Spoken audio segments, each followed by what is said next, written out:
Another night. My eyes beg for rest. A silent war begins. The clock keeps moving, but sleep never comes. One notification, one more hour gone. Minutes feel like hours. Hours feel like forever. Night is just another bed.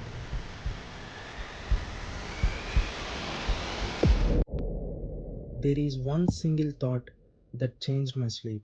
It is, why does Gen Z sleep late?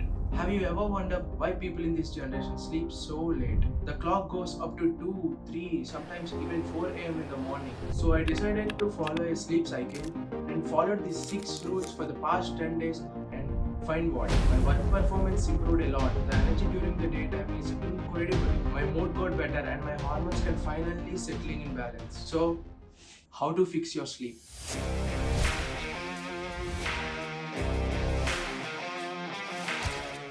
First things first, these are the 6 basic rules that simply work for me. Point number 1, fix your wake up time. Consider you have to wake up at 6 am in the morning, you set an alarm and then you chose to sleep at 10 pm. But you ended up scrolling up to 3 am in the morning. Here, you must have to wake up early. You must have to wake up at 6 o'clock. Then you realize that in order to wake up early, you have to sleep early. Sleeping early can be done in a single day. What you really do is to shift your bedtime 30 to 60 minutes earlier every single day. For example, yesterday you slept at 3 am. So today you go at 2 am and for tomorrow you go at 1 am. So within a week you will be back to your sleep cycle. Now comes to point number 2. Get sunlight at least for 30 minutes after waking up. Yes, your body has an internal clock called circadian rhythm. Your brain controls it. Whenever the morning sunlight just entered your eyes, especially after waking up, these rays suppresses the melatonin, which is the sleep hormone, and it will set a timer such that the melatonin raises again after 14 to 16 hours of your wake up time. This will help you to sleep early. You know what? 10 to 15 minutes of early morning sunlight is enough for your body. So let's come to point number 3, exercising. Exercising is one of the best method to improve sleep quality.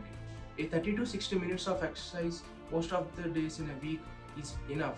You don't have to go to gym. You just need a basic exercises like cycling, running, swimming, etc. The exercise builds sleep pressure, reduces stress and anxiety, and also improves better sleep quality. Point number 4. Avoid long naps during the daytime.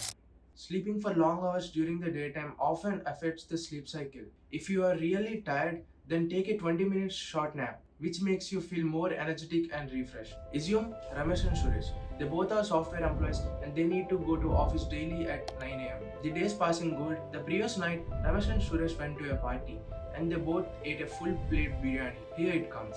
After completing the biryani, Ramesh ordered a Red Bull. We all know that Red Bull is a highly caffeine energy drink. So, after party, Suresh went to home and slept at 11 pm. Meanwhile, Ramesh is still trying very hard to sleep. You know what? He can't sleep because the caffeine masks. Even if he managed to sleep, the quality of the sleep will be very poor. Here it comes the point number 5. Stop caffeine early. Caffeine affects how early and how easily you fall asleep. During daytime, your brain builds a chemical called adenosine, which makes you feel sleepy. But the consumption of caffeine, which blocks adenosine from attacking to its receptors. Due to this, you feel more alert and less tired. The best way to get up from the sleep struggle is to stop caffeine intake early. The last but not the least, point number 6. Reduce screen time before bed. The blue light that comes from the screen blocks the melatonin stimulation, and due to that, you don't feel sleepy. As a result, your sleep cycle gets gradually shifted to a long time. During nighttime, don't do highly stimulation activities such as gaming, coding, scrolling social media, etc. This effectively increases dopamine and mental alertness. We can stop watching a mobile phone completely. So try this. Try to watch a low stimulation videos such as a calm documentary, or often you can read an ebook. This has a smaller effect and tends to increase your sleep. So finally, these are the 6 rules that you must have to try. And wait, I think this one sticks to you. You must follow 3-3-3 rule. Stop consuming heavy meals 3 hours before the bed. Reduce screen time 3 hours before the bed. And make sure you don't take caffeine after 3 pm. So with that being said, that's it for today. My name is Harsha Dummida. See you in the next video. Bye.